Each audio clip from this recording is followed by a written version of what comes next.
മാനസ് അക്കാദമിയുടെ പുതിയൊരു അധ്യായത്തിലേക്ക് എല്ലാവർക്കും സ്വാഗതം. നമ്മൾ ഇന്ന് ഇതിനു മുമ്പ് കേട്ട THSA അതുപോലെ സെറ്റ് പരീക്ഷകൾക്ക് ചോദിച്ച ചില പ്രധാനപ്പെട്ട ചോദ്യങ്ങളാണ് നമ്മൾ ഡിസ്കസ് ചെയ്യുന്നത്. അപ്പോൾ നിങ്ങൾ ആദ്യമായിട്ടാണ് ചാനൽ കാണുന്നതെങ്കിൽ സബ്സ്ക്രൈബ് ചെയ്യുക. അതുപോലെ നിങ്ങളുടെ കൂട്ടുകാർക്കായിട്ട് ഷെയർ ചെയ്ത് കൊടുക്കുക. നിങ്ങളുടെ വലിയ നിർദ്ദേശങ്ങൾ ഞങ്ങളെ എഴുതി അറിയിക്കുക. അതുപോലെ തന്നെ നിങ്ങളുടെ ലൈക്ക് പ്രധാനപ്പെട്ടതാണ്. വീഡിയോ ലൈക്ക് ചെയ്യുക. ഓക്കെ, നമുക്ക് ആദ്യം തന്നെ വീഡിയോയിലേക്ക് കിടക്കാം. ആദ്യത്തെ ക്വസ്റ്റ്യൻ നമുക്ക് കാണാം. ആദ്യത്തെ ക്വസ്റ്റ്യൻ, താഴെ കൊടുത്തിരിക്കുന്നവയിൽ ഏത് നദിയുടെ തീരത്താണ് റോമ നഗരം സ്ഥിതി ചെയ്യുന്നത് എന്നതാണ്. ഓക്കെ, നമുക്ക് 4 ഓപ്ഷൻസ് കൊടുത്തിട്ടുണ്ട്: Danube, Tiber, Volga, Tigris. Okay, ഇതിനകത്ത് നമുക്ക് ഓരോ നദികൾ അതിൻ്റെ പ്രാധാന്യം എന്താണെന്ന് നോക്കാം. നമുക്ക് ആദ്യം തന്നെ ഡാന്യൂബാണ്.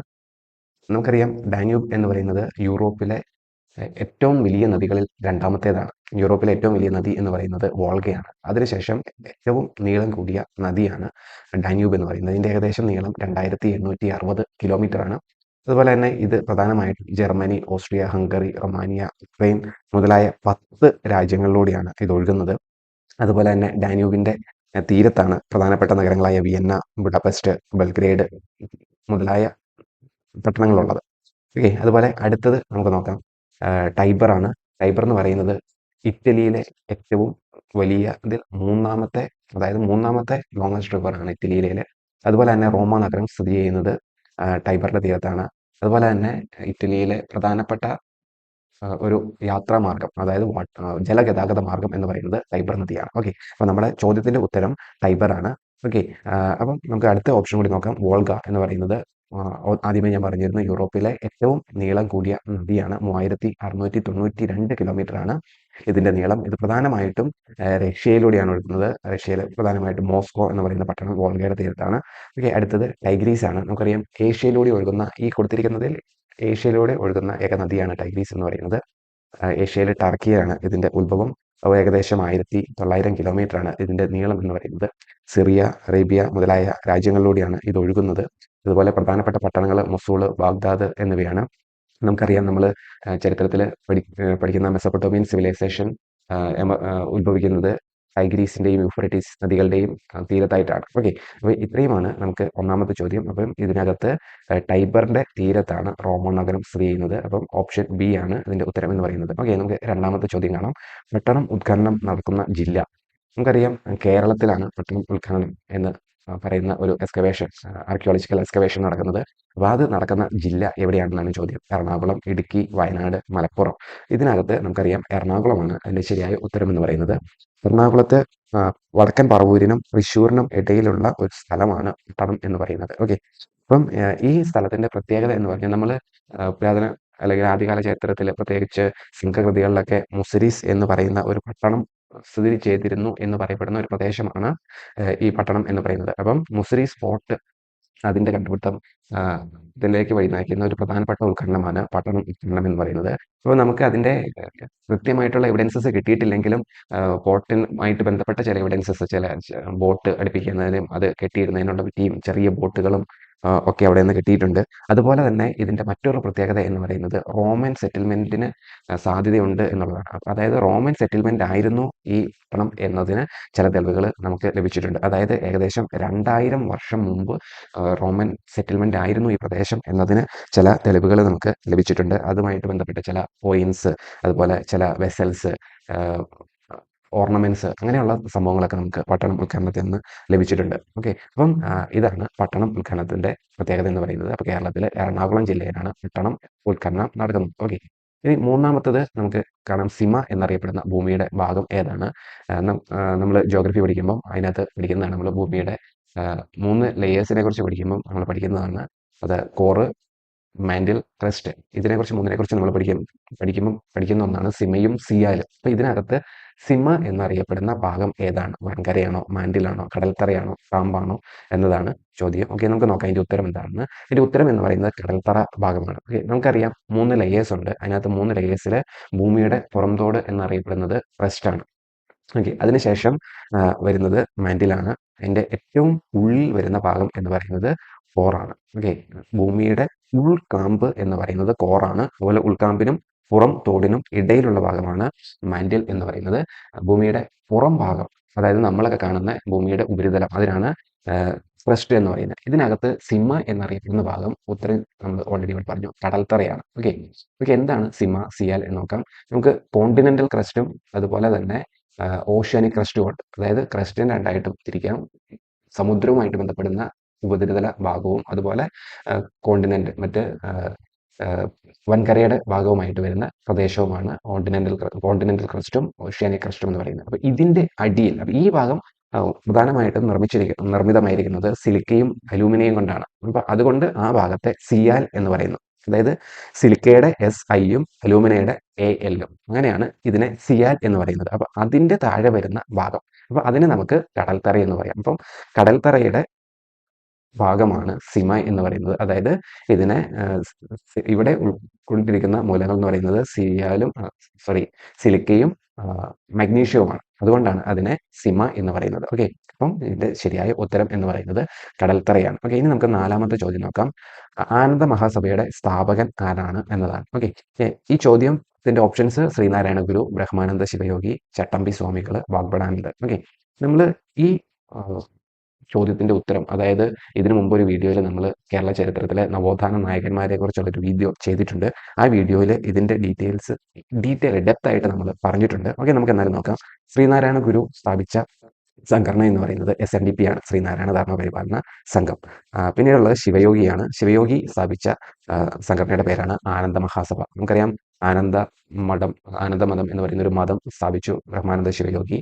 അതുപോലെ തന്നെ ആനന്ദ മഹാസഭ എന്ന് പറയുന്ന ഒരു സംഘടനയും അദ്ദേഹം സ്ഥാപിച്ചിട്ടുണ്ട്. ഓക്കെ, 1918 അദ്ദേഹം ആനന്ദ മഹാസഭ സ്ഥാപിക്കുന്നത്. അതിനുശേഷം വരുന്നത് ചട്ടമ്പി സ്വാമികളാണ്. അദ്ദേഹം സമൂഹത്തിൽ നിലനിന്നിരുന്ന അനീതികൾക്കെതിരെ ശബ്ദമുയർത്തിയ ഒരു സാമൂഹിക പരിഷ്കർത്താവാണ്. അദ്ദേഹം ഇതുപോലെ പ്രധാനപ്പെട്ട സംഘടനകളൊന്നും രൂപീകരിച്ചിട്ടില്ല, എന്നാലും ഒരുപാട് കുടുംബ കൂട്ടായ്മകൾ സ്ഥാപിച്ചുകൊണ്ടാണ് അദ്ദേഹത്തിന്റെ പ്രവർത്തനങ്ങൾ മുമ്പോട്ട് പോയത്. ഓക്കെ, ഇനി വാഗ്ഭടാനന്ദനാണ്. അദ്ദേഹം സ്ഥാപിച്ച ഒരു സംഘടന എന്ന് പറയുന്നത് ആത്മവിദ്യാ സംഘമാണ്. ഓക്കെ, അപ്പം ഇത്രയുമാണ് ഇവരുടെ പ്രധാനപ്പെട്ട സംഘടനകൾ. അപ്പൊ അതിനകത്ത് നമ്മുടെ ചോദ്യം ആനന്ദ മഹാസഭയുടെ സ്ഥാപകൻ ആരാണെന്നാണ്. അപ്പൊ ഇതിന്റെ ഉത്തരം ഓപ്ഷൻ ബി ആണ്, ബ്രഹ്മാനന്ദ ശിവയോഗി. ഓക്കെ, 5ാമത്തെ ചോദ്യം. ഏതിനു പകരമുള്ള പുതിയ സംവിധാനമാണ് 2015 നിലവിൽ വന്ന നീതി ആയോഗ് എന്ന ചോദ്യം. ആസൂത്രണ കമ്മീഷൻ, ധനകാര്യ കമ്മീഷൻ, വിവരാവകാശ കമ്മീഷൻ, ഇതൊന്നുമല്ല. അപ്പൊ ഇതിനകത്ത് നമുക്കറിയാം, ഇത് ഈ കൊടുത്തിരിക്കുന്ന ആദ്യത്തെ 3 ഓപ്ഷൻസും പ്രധാനപ്പെട്ട നമ്മുടെ അഡ്മിനിസ്ട്രേറ്റീവ് പാർട്സ് ആണ്. ഇത് ആസൂത്രണ കമ്മീഷനും ധനകാര്യ കമ്മീഷനും വിവരാവകാശ കമ്മീഷനും എല്ലാം. അപ്പൊ അതിനകത്ത് ഏതിനെയാണ് ഇപ്പോൾ നീതി ആയോഗ് എന്ന് അറിയപ്പെടുന്നത്? നമുക്കറിയാം, അതിന്റെ ഉത്തരം എന്ന് പറയുന്നത് ആസൂത്രണ കമ്മീഷനാണ്, അതായത് പ്ലാനിംഗ് കമ്മീഷൻ. നമുക്കറിയാം, 1950 രൂപീകരിച്ച, നമ്മുടെ ഭാരതത്തിന് സ്വാതന്ത്ര്യം കിട്ടിയതിന് ശേഷം ഇന്ത്യയുടെ ഡെവലപ്മെന്റ്സിന് വേണ്ടിയിട്ട് മന്ത്രിസഭ രൂപീകരിച്ച ഒരു സംവിധാനമാണ് ആസൂത്രണ കമ്മീഷൻ എന്ന് പറയുന്നത്. അതായത് പ്ലാനിംഗ് കമ്മീഷൻ എന്ന് പറയുന്നത് 1950 മാർച്ച് 15-ാം തീയതിയാണ് ഇത് സ്ഥാപിതമായത്. അതിനുശേഷം 2014 ഓഗസ്റ്റ് 13-ാം തീയതി ഇത് ഡിസോൾവ് ചെയ്യുന്നു, അതായത് ഈ ഒരു സംവിധാനത്തെ പിൻവലിക്കുന്നു. അതിനുശേഷം നമുക്കറിയാം, നരേന്ദ്രമോദി സർക്കാർ ഒരു പുതിയ കമ്മീഷൻ രൂപീകരിക്കുകയാണ് 2015 ജനുവരി 1-ാം തീയതി. അതാണ് നീതി ആയോഗ് എന്ന് പറയുന്നത്. അപ്പോൾ പ്ലാനിംഗ് കമ്മീഷന്റെ പുതിയ പേര്, അതിനെ മറ്റൊരു രൂപത്തിലേക്ക് ആക്കിയതാണ് നീതി ആയോഗ് എന്ന് പറയുന്നത്. അപ്പം നമ്മുടെ ചോദ്യം, ഏതിനു പകരമുള്ള പുതിയ സംവിധാനമാണ് 2015 നിലവിൽ വന്ന നീതി ആയോഗ് എന്നതാണ്. അതിന്റെ ഉത്തരം ആസൂത്രണ കമ്മീഷനാണ്. ഓക്കെ, ഇനി 6ാമത്തെ ചോദ്യം നമുക്ക് നോക്കാം. സ്വദേശാഭിമാനി പത്രം ആരംഭിച്ചത് ആരാണ് എന്നാണ്. ഈ ചോദ്യവും നമ്മൾ ഇതിനു മുമ്പ് ഉള്ള നവോത്ഥാന നായകന്മാരുടെ വീഡിയോയിൽ നമ്മൾ ഡീറ്റെയിൽ ആയിട്ട് പറഞ്ഞിട്ടുണ്ട്. ആരാണ് സ്വദേശാഭിമാനി പത്രം ആരംഭിച്ചത്, അതിന്റെ പത്രാധിപർ ആരായിരുന്നു, അതിന് പിന്നീട് എന്താണ് സംഭവിച്ചത്, അവരുടെ പ്രവർത്തനം എങ്ങനെയായിരുന്നു എന്ന് നമ്മൾ ഡീറ്റെയിൽ ആയിട്ട് ഡിസ്കസ് ചെയ്തിട്ടുണ്ട്. ആ വീഡിയോയുടെ ലിങ്ക് ഞാൻ ഈ വീഡിയോയുടെ ഡിസ്ക്രിപ്ഷൻ ബോക്സിൽ കൊടുത്തിട്ടുണ്ട്.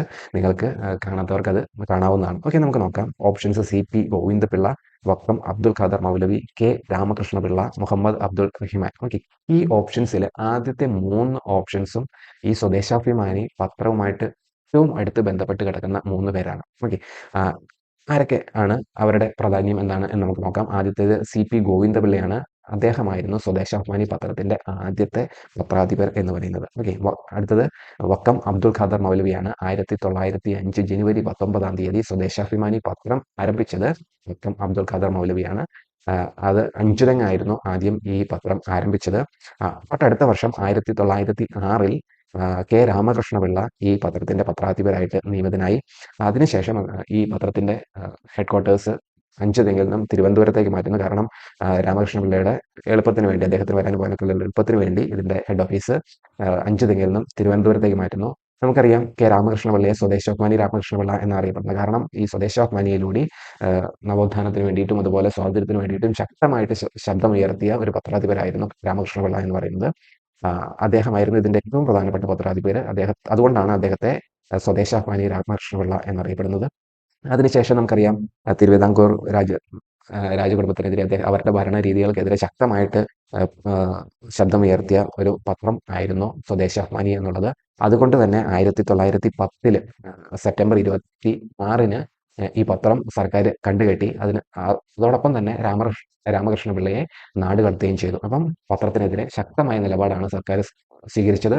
അപ്പം അങ്ങനെ രാമകൃഷ്ണപിള്ള ആയിരുന്നു അതിന്റെ പ്രധാനപ്പെട്ട പത്രാധിപര്. അപ്പോൾ നമുക്കറിയാം, ഞാൻ ആ വീഡിയോയിൽ ഡിസ്കസ് ചെയ്തിട്ടുണ്ട്. പിന്നീട് ഈ പത്രം വീണ്ടെടുക്കുന്ന, അല്ലെങ്കിൽ പത്രവും അതിന്റെ ഓഫീസും അതിന്റെ പ്രിന്റിംഗ് യൂണിറ്റ് എല്ലാം വീണ്ടെടുക്കുന്നതിന് വേണ്ടി ചോദിച്ചപ്പം എൻ്റെ പത്രാധിപര് ഇല്ലാതെ എനിക്ക് എന്തിനാണ് അച്ചുകൂടം എന്നാണ് വക്കം അബ്ദുൽ ഖാദർ മൗലവി ചോദിക്കേണ്ടായത്. ഓക്കെ, അപ്പൊ അത്രമാത്രം അറ്റാച്ച്മെന്റ് ഉണ്ടായിരുന്നു അബ്ദുൽ ഖാദർ മൗലവിയും രാമകൃഷ്ണപിള്ളയും തമ്മിൽ. അപ്പം ആ രീതിയിൽ ആയിരുന്നു സ്വദേശാഭിമാനി പത്രത്തിന്റെ പ്രവർത്തനവും. ഓക്കെ, അടുത്ത ഓപ്ഷൻ എന്ന് പറയുന്നത് മുഹമ്മദ് അബ്ദുൽ റഹ്മാനാണ്. അദ്ദേഹം കേരളത്തിലെ മറ്റൊരു പ്രധാനപ്പെട്ട പത്രത്തിന്റെ സ്ഥാപകനാണ്. അൽ അമീൻ പത്രം സ്ഥാപിച്ച വ്യക്തിയാണ് മുഹമ്മദ് അബ്ദുൾ റഹ്മാൻ. അതുപോലെ തന്നെ കേരളത്തിലെ പ്രധാനപ്പെട്ട ഒരു കോൺഗ്രസ് നേതാവായിരുന്നു അദ്ദേഹം. അതുപോലെ ഒരു സ്വതന്ത്ര സമര സേനാനിയുമായിരുന്നു. ഓക്കെ, അപ്പം സ്വദേശാഭിമാനി പത്രം ആരംഭിച്ചത് ആരാ എന്ന ചോദ്യത്തിന്റെ ഉത്തരം വക്കം അബ്ദുൽ ഖാദർ മൗലവിയാണ്. ഓക്കെ, നോക്കാം. 7ാമത്തെ ചോദ്യം പാർലമെന്റുകളുമായിട്ടുള്ള ബന്ധപ്പെട്ട ഒരു ചോദ്യമാണ്. ഡയറ്റ് എന്നത് ഏത് രാജ്യത്തിന്റെ പാർലമെന്റ് ആണ്? തുർക്കി, ചൈന, ജപ്പാൻ, പോളണ്ട്. ഓക്കെ, നമുക്ക് അതിനകത്ത് ഓരോ ഓപ്ഷൻ നോക്കാം. തുർക്കിയുടെ പാർലമെന്റിന്റെ പേര് എന്ന് പറയുന്നത് ദ ഗ്രാൻഡ് നാഷണൽ അസംബ്ലി എന്നാണ്. ഓക്കെ, അതുപോലെ തന്നെ ഇതിനെ മെജ്ലിസ് എന്നും അറിയപ്പെടുന്നുണ്ട്. അതായത് പാർലമെന്റ് എന്ന് തന്നെയാണ് അതിന്റെ അർത്ഥം. ദ ഗ്രാൻഡ് നാഷണൽ അസംബ്ലി എന്നത് തുർക്കിയുടെ പാർലമെന്റ് ആണ്. അപ്പം ചൈനയാണ് അടുത്തത്. ചൈനയുടെ പാർലമെന്റിന്റെ പേര് നാഷണൽ പീപ്പിൾസ് കോൺഗ്രസ് എന്നാണ്. അടുത്തത് ജപ്പാനാണ്. ഓക്കെ, ആക്ച്വലി ജപ്പാന്റെ പാർലമെന്റിന്റെ പേരാണ് ഡയറ്റ് എന്ന് പറയുന്നത്. Okay, the national diet of Japan എന്നാണ് അതിന്റെ പൂർണ്ണ നിയമം. ഓക്കെ, ഇതിന് 2 ഹൗസസ് ആണുള്ളത്, ലോവർ ഹൗസും അപ്പർ ഹൗസും. ലോവർ ഹൗസിന്റെ പേര് എന്ന് പറയുന്നത് ഹൗസ് ഓഫ് റെപ്രസെന്റേറ്റീവ്സ് എന്നാണ്. അതുപോലെ അപ്പർ ഹൗസിന്റെ പേര് എന്ന് പറയുന്നത് ഹൗസ് ഓഫ് കൗൺസിലേഴ്സ് എന്നാണ്. അടുത്തത് പോളണ്ട് ആണ്. പോളണ്ടിനും 2 ഹൗസസ് ആണുള്ളത്, അപ്പർ ഹൗസും ലോവർ ഹൗസും. അപ്പർ ഹൗസിനെ സെനറ്റ് എന്നും ലോവർ ഹൗസിനെ സെജം എന്നും പറയുന്നു. അപ്പം ഇതിന് പാർലമെന്റിന് ഒരു പ്രത്യേക പേര് കൊടുത്തിട്ടില്ല. 2 ഹൗസിനും സെനറ്റ് എന്നും സെജം എന്നും മാത്രമാണ് ഈ പോളണ്ടിന്റെ പാർലമെന്റിന് കൊടുത്തിട്ടുള്ളത്. ഓക്കെ, അപ്പൊ നമുക്ക് നമ്മുടെ ചോദ്യത്തിന്റെ ഉത്തരം ഡയറ്റ് ഏത് രാജ്യത്തിന്റെ പാർലമെന്റ് ആണ്? ജപ്പാന്റെ പാർലമെന്റ് ആണ് ഡയറ്റ് എന്ന് പറയുന്നത്. ഓക്കെ, അപ്പോൾ നമുക്ക് 8ാമത്തെ ചോദ്യത്തിലേക്ക് പോകാം. ഷോളയാർ ജലവൈദ്യുത പദ്ധതി സ്ഥിതി ചെയ്യുന്ന നദി ഏതാണെന്നുള്ളതാണ്. നമുക്കറിയാം കേരളത്തിലെ ഒരുപാട് നദികളുണ്ട്. അതിനകത്ത് ഒരുപാട് ജലവൈദ്യുത പദ്ധതികളും ഇറിഗേഷൻ പദ്ധതികളും എല്ലാം സ്ഥിതി ചെയ്യുന്നുണ്ട്. അപ്പോൾ ഇവിടെ ഓപ്ഷൻസ് ഭാരതപ്പുഴ, പെരിയാർ, മുതിരപ്പുഴ, ചാലക്കുടി പുഴ എന്നിവയാണ്. ഓക്കെ, ഇതിനകത്ത് നമുക്ക് ഓരോ പുഴകളെക്കുറിച്ചും അതിന്റെ പ്രാധാന്യം എന്തൊക്കെയാണ് എന്ന് നോക്കാം. ആദ്യത്തേത് ഭാരതപ്പുഴയാണ്. ഈ ഭാരതപ്പുഴയെ നിള അഥവാ പൊന്നാനി നദി എന്നും അറിയപ്പെടുന്നുണ്ട്. അപ്പം കേരളത്തിലെ 2ാമത്തെ നീളം കൂടിയ നദിയാണ് ഭാരതപ്പുഴ എന്നറിയപ്പെടുന്നത്. ഏകദേശം 209 കിലോമീറ്റർ ആണ് ഇതിന്റെ നീളം എന്ന് പറയുന്നത്. അപ്പം തമിഴ്നാട്, കേരള എന്നീ സംസ്ഥാനങ്ങളിലൂടെയാണ് ഒഴുകുന്നത്. കേരളത്തിലെ തന്നെ ഏകദേശം 209 കിലോമീറ്റർ ഇത് ഒഴുകുന്നുണ്ട്. അതിനകത്ത് ഏകദേശം 11 റിസർവോയേഴ്സ് ഇതിനകത്തുണ്ട്. ജലസംഭരണികൾ ഈ നദിയിലുണ്ട്. പക്ഷെ അതൊന്നും തന്നെ ഹൈഡ്രോ ഇലക്ട്രിക് പവർ പ്രോജക്ട്സ് അല്ല, അതായത് ജലവൈദ്യുത പദ്ധതികൾ. അപ്പൊ ഇതിന്റെ ഈ 11 ഇറിഗേഷന് വേണ്ടി മാത്രമായിട്ട് ഉപയോഗിക്കുന്ന നദികളാണ്. അപ്പം മലമ്പുഴ ഡാം, വാളയാർ ഡാം എന്നിവയെല്ലാം ഭാരതപ്പുഴയിലാണ് സ്ഥിതി ചെയ്യുന്നത്. ഓക്കെ, അപ്പൊ അതാണ് ഭാരതപ്പുഴയുടെ പ്രാധാന്യം എന്ന് പറയുന്നത്. അടുത്തത് പെരിയാറാണ്. നമുക്കറിയാം കേരളത്തിലെ ഏറ്റവും നീളം കൂടിയ നദി എന്നറിയപ്പെടുന്നത് പെരിയാറാണ്. ഏകദേശം 244 കിലോമീറ്റർ ആണ് പെരിയാറിന്റെ നീളം. ഈ പെരിയാറിലാണ് ഇടുക്കി ഡാം സ്ഥിതി ചെയ്യുന്നത്. നമുക്കറിയാം കേരളത്തിലെ ഏറ്റവും വലിയ ആർച്ച് ഡാമാണ് ഇടുക്കി ഡാം. അതുപോലെ തന്നെ ഇടുക്കി ഡാമിന് വേറെയും കുറെ സവിശേഷതകളുണ്ട്. ഏഷ്യയിലെ 2ാമത്തെ വലിയ ആർച്ച് ഡാമാണ് ഇടുക്കി ഡാം എന്ന് പറയുന്നത്. അതുപോലെ തന്നെ കേരളത്തിലെ ഏറ്റവും വലിയ വൈദ്യുത നിലയങ്ങളിലൊന്ന്, ജലവൈദ്യുത പദ്ധതികളിലൊന്ന് സ്ഥിതി ചെയ്യുന്നത് ഇടുക്കി ഡാമുമായിട്ട് ബന്ധപ്പെട്ടാണ്. അതിന്റെ പവർ സ്റ്റേഷൻ ലൊക്കേറ്റ് ചെയ്യുന്നത് മൂലമറ്റത്താണ്. ഓക്കെ, അപ്പം ഇതാണ് 2ാമത്തെ ഓപ്ഷൻ, പെരിയാർ. കേരളത്തിലെ ഏറ്റവും നീളം കൂടിയ നദി 244 കിലോമീറ്റർ. ഇടുക്കി ഡാം അതിനകത്ത് സ്ഥിതി ചെയ്യുന്നു. ഇടുക്കി ഡാം വലിയ ആർച്ച് ഡാമാണ്. അതുപോലെ തന്നെ ഏഷ്യയിലെ 2ാമത്തെ വലിയ ആർച്ച് ഡാമാണ്. അതുപോലെ മൂലമറ്റത്താണ് ഇതിന്റെ പവർ സ്റ്റേഷൻ സ്ഥിതി ചെയ്യുന്നത്. ഓക്കെ, അടുത്തത് മുതിരപ്പുഴയാണ്. ഈ പെരിയാറിന്റെ ഒരു പ്രധാനപ്പെട്ട പോഷക നദിയാണ് മുതിരപ്പുഴ എന്ന് പറയുന്നത്. മൂന്നാറിലൂടെ ഒഴുകുന്ന ഒരു പ്രധാനപ്പെട്ട നദിയും കൂടിയാണ് മുതിരപ്പുഴ. അപ്പം അതാണ് മുതിരപ്പുഴയുടെ പ്രാധാന്യം എന്ന് പറയുന്നത്. അടുത്തത് ചാലക്കുടി പുഴയാണ്.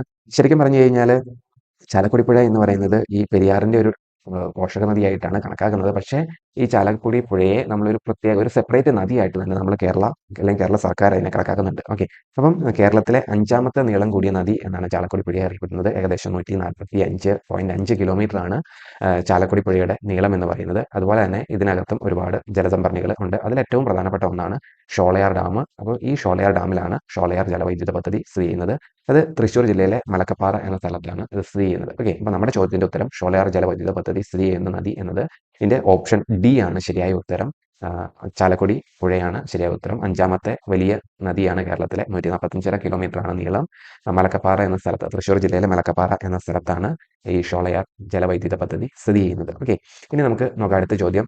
ഹാർഡ് ഡോമർ മോഡൽ അടിസ്ഥാനമായി സ്വീകരിച്ച പഞ്ചവത്സര പദ്ധതി ഏതാണ് എന്നാണ്. നമുക്കറിയാം ഇന്ത്യയുടെ ഇൻഡിപെൻഡൻസിന്, സ്വാതന്ത്ര്യത്തിന് ശേഷം ഇന്ത്യയിൽ വന്ന സർക്കാർ ഇന്ത്യയുടെ വികസനത്തിനായിട്ട് കണ്ടുപിടിച്ച ഒരു മാർഗമാണ് 5 ഇയർ പ്ലാൻസ് എന്ന് പറയുന്നത്. അതായത് പഞ്ചവത്സര പദ്ധതി എന്ന് പറയുന്നത്. ഓക്കെ.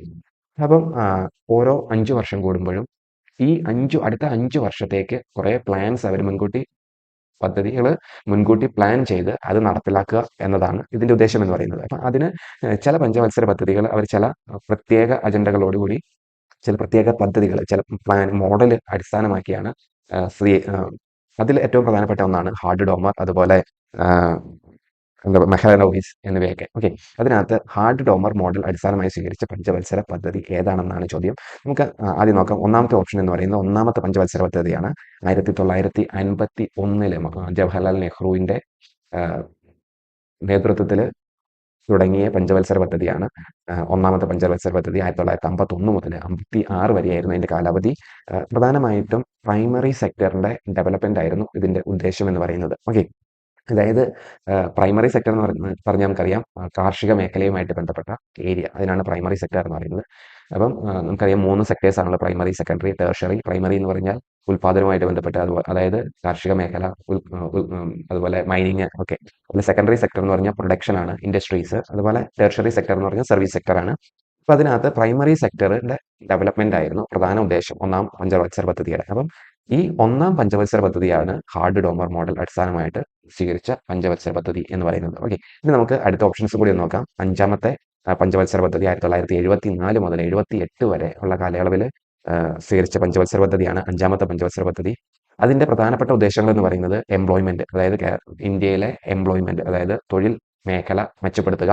അതുപോലെ പോവർട്ടി എലിവിയേറ്റ് ചെയ്യുക. അതായത് പോവർട്ടി എന്ന് പറഞ്ഞു കഴിഞ്ഞാൽ നമുക്കറിയാം ഭക്ഷണം കിട്ടാതെയുള്ള അവസ്ഥ, അതിനെ ആണ് പോവർട്ടി എന്ന് പറയുന്നത്. അപ്പം ദാരിദ്ര്യത്തെ നിർമ്മാർജ്ജനം ചെയ്യുക എന്നതാണ് രണ്ടാമത്തെ ലക്ഷ്യം എന്ന് പറയുന്നത്. അതുപോലെ നിയമവ്യവസ്ഥ, ജസ്റ്റിസ്, ഇത് 3ഉമായിരുന്നു ഇതിന്റെ പ്രധാനപ്പെട്ട ലക്ഷ്യങ്ങൾ എന്ന് പറയുന്നത്. അതിനകത്ത് മറ്റൊന്ന് MNP ആണ്, അതായത് മിനിമം നീഡ്സ് പ്രോഗ്രാം. അതായത് നമ്മുടെ മിനിമം നീഡ്സ്, അതായത് മിനിമം ആവശ്യങ്ങൾ സാധിക്കുക എന്നൊരു, അതായത് നമ്മുടെ ഡെവലപ്മെന്റിന് വേണ്ടി നമ്മൾ ചെലവ് കുറയ്ക്കുക, അതായത് നമ്മുടെ മിനിമം ആയിട്ടുള്ള ആവശ്യങ്ങൾ സാധിക്കുക എന്നുള്ള ഒരു പദ്ധതി കൂടി ഇതിനകത്ത് ഉണ്ടായിരുന്നു. ഓക്കെ. അപ്പം ഇത്രയുമാണ്. അതുപോലെ തന്നെ ലിവിങ് സ്റ്റാൻഡേർഡ് മെച്ചപ്പെടുത്തുക, നമ്മുടെ ജീവിത സാഹചര്യങ്ങൾ മെച്ചപ്പെടുത്തുക എന്നതായിരുന്നു ഇതിന്റെ പ്രധാന ലക്ഷ്യം എന്ന് പറയുന്നത്. ഓക്കെ. ഇനി രണ്ടാമത്തെ പഞ്ചവത്സര പദ്ധതി, മൂന്നാമത്തെ ഓപ്ഷൻ എന്ന് പറയുന്നത് രണ്ടാം പഞ്ചവത്സര പദ്ധതിയാണ്. 1956 മുതൽ 61 വരെയുള്ള കാലഘട്ടത്തിലാണ്.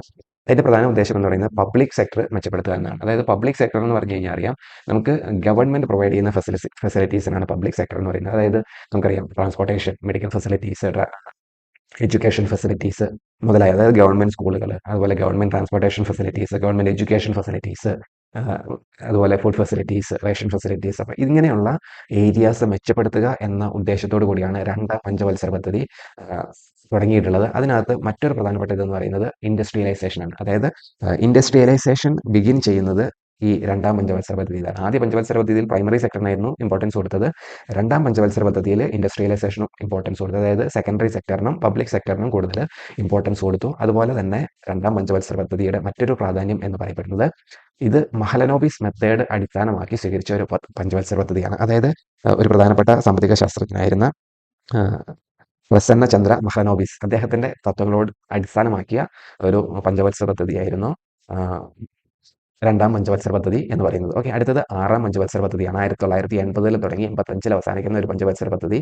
അതിനകത്ത് എക്കണോമിക് ലിബറലൈസേഷൻ ആയിരുന്നു അതിന്റെ. അതായത് എക്കണോമിക് മേഖലയിൽ കുറെ ലിബറലൈസേഷൻ, അതായത് കുറെ നിയന്ത്രണങ്ങൾ ഒഴിവാക്കുന്ന ഒരു സംവിധാനം കൊണ്ടുവന്നു. അതിനകത്ത് ഏറ്റവും പ്രധാനപ്പെട്ടതാണ് റിമൂവ്ഡ് പ്രൈസ് കൺട്രോൾസ്. അതായത് ഇന്ത്യയിൽ നടപ്പിലാക്കിയിരുന്ന മുൻ പഞ്ചവത്സര പദ്ധതികളിൽ സർക്കാർ നടപ്പിലാക്കിയിരുന്ന ഒരുപാട് വില നിയന്ത്രണങ്ങൾ എടുത്തു കളഞ്ഞു എന്നതാണ് ആറാം പഞ്ചവത്സര പദ്ധതിയുടെ പ്രധാനപ്പെട്ട ഒരു സവിശേഷത എന്ന് പറയുന്നത്. അതുപോലെ തന്നെ റേഷൻ, ഒരുപാട് റേഷൻ നൽകിയിരുന്നു, അത് നിർത്തലാക്കി. പൂർണ്ണമായിട്ട് നിർത്തലാക്കി എന്നല്ല, കൺട്രോൾ ചെയ്തു, അത് കുറച്ചു. അതുപോലെ തന്നെ ഫുഡ് ഐറ്റംസിന്റെ വില കൂടി വർദ്ധിപ്പിച്ചു. അപ്പൊ എന്തിനു വേണ്ടിയായിരുന്നു അത് എന്ന് ചോദിച്ചു കഴിഞ്ഞാൽ, തീർച്ചയായിട്ടും നമുക്കറിയാം ഇന്ത്യയുടെ സമ്പദ് വ്യവസ്ഥ വളരുന്നതിന് വേണ്ടി അവരാണ്. പക്ഷെ നമ്മൾ നോക്കുമ്പോൾ ഇതെല്ലാം നമ്മളെ ബുദ്ധിമുട്ടിലാക്കുന്ന ഇതാണ് എന്ന് നമുക്ക് തോന്നും. കാരണം പ്രൈസ് വില നിയന്ത്രണങ്ങൾ ഒഴിവാക്കി, അതുപോലെ തന്നെ റേഷൻ കൊടുക്കുന്ന ഒഴിവാക്കി, അതുപോലെ ഫുഡ് ഐറ്റംസിന്റെ ഒക്കെ വില കൂടി. ശരിക്കും പറഞ്ഞു കഴിഞ്ഞാൽ അത് ഒരു ബുദ്ധിമുട്ടായിട്ടാണ് നമുക്ക് ഒരു പക്ഷെ തോന്നിയേക്കാം. പക്ഷേ അത് ഒരു പ്ലാനിങ് ആണ്. ഇന്ത്യയിലെ ഡെവലപ്മെന്റിന് ഏറ്റവും പ്രധാനപ്പെട്ട ചില നിയന്ത്രണങ്ങളായിരുന്നു ഇതെല്ലാം. അപ്പം നമുക്ക് അതിന്റെ റിസൾട്ട് നോക്കി കഴിഞ്ഞാൽ കാണാം, ആറാം പഞ്ചവത്സര പദ്ധതി ശരിക്കും പറഞ്ഞ വൻ വിജയമായിരുന്നു. കാരണം ഇന്ത്യയുടെ സമ്പദ് വ്യവസ്ഥ ഒരുപാട് വളരാനായിട്ട് ഈ ഒരു പഞ്ചവത്സര പദ്ധതി കാരണമായിട്ടുണ്ട്. ഓക്കെ, അപ്പം നമ്മുടെ ചോദ്യം ഹാർഡ് ഡോമർ മോഡൽ അടിസ്ഥാനമായി സ്വീകരിച്ച പഞ്ചവത്സര പദ്ധതി അത് ഒന്നാമത്തെ പഞ്ചവത്സര പദ്ധതിയായിരുന്നു. 1951 പഞ്ചവത്സര പദ്ധതികൾ സ്റ്റാർട്ട് ചെയ്യുന്നത്. ആ പഞ്ചവത്സര പദ്ധതി തന്നെയാണ് ഹാർഡ് ഡോമർ മോഡൽ അടിസ്ഥാനമായിട്ട് സ്വീകരിച്ചത്. രണ്ടാമത്തെ പഞ്ചവത്സര പദ്ധതിയും മെഹ്ലനോബിസ് മെത്തേഡാണ് അതിനകത്ത് ഫോളോ ചെയ്തത്. ഓക്കെ, ഇനി നമുക്ക് 8ാമത്തെ ചോദ്യം നോക്കാം. മിസൈൽ മാൻ ഓഫ് ഇന്ത്യ എന്നറിയപ്പെടുന്ന ഇന്ത്യൻ ശാസ്ത്രജ്ഞൻ. നമുക്കറിയാം ഇന്ത്യയിലെ ഏതൊരു കുഞ്ഞു കൊച്ചിനോട് ചോദിച്ചാൽ പറയുന്ന ഉത്തരം ഒന്നേ ഉണ്ടാവുള്ളൂ. അതിന്റെ ഉത്തരം APJ അബ്ദുൽ കലാമാണ് ഇന്ത്യയിലെ മിസൈൽ മാൻ ഓഫ് ഇന്ത്യ എന്നറിയപ്പെടുന്നത്. നമുക്കറിയാം 11ാമത്തെ ഇന്ത്യയുടെ പ്രസിഡന്റ് ആയിരുന്നു. അതുപോലെ തന്നെ ഇന്ത്യയുടെ ഒരു പ്രധാനപ്പെട്ട എയറോ സ്പേസ് സയന്റിസ്റ്റ് ആയിരുന്നു. അതുപോലെ ഡിഫൻസ് റിസർച്ച് സയന്റിസ്റ്റ് ആയിരുന്നു. അതുപോലെ ഒരു ബഹിരാകാശ ഗവേഷകനായിരുന്നു. അതുപോലെ തന്നെ ഇന്ത്യയിലെ മിസൈൽ മേഖല വികസിപ്പിക്കുന്നതിന് ഒരുപാട് കോൺട്രിബ്യൂഷൻസ് നൽകിയ ഒരു വ്യക്തിയാണ്.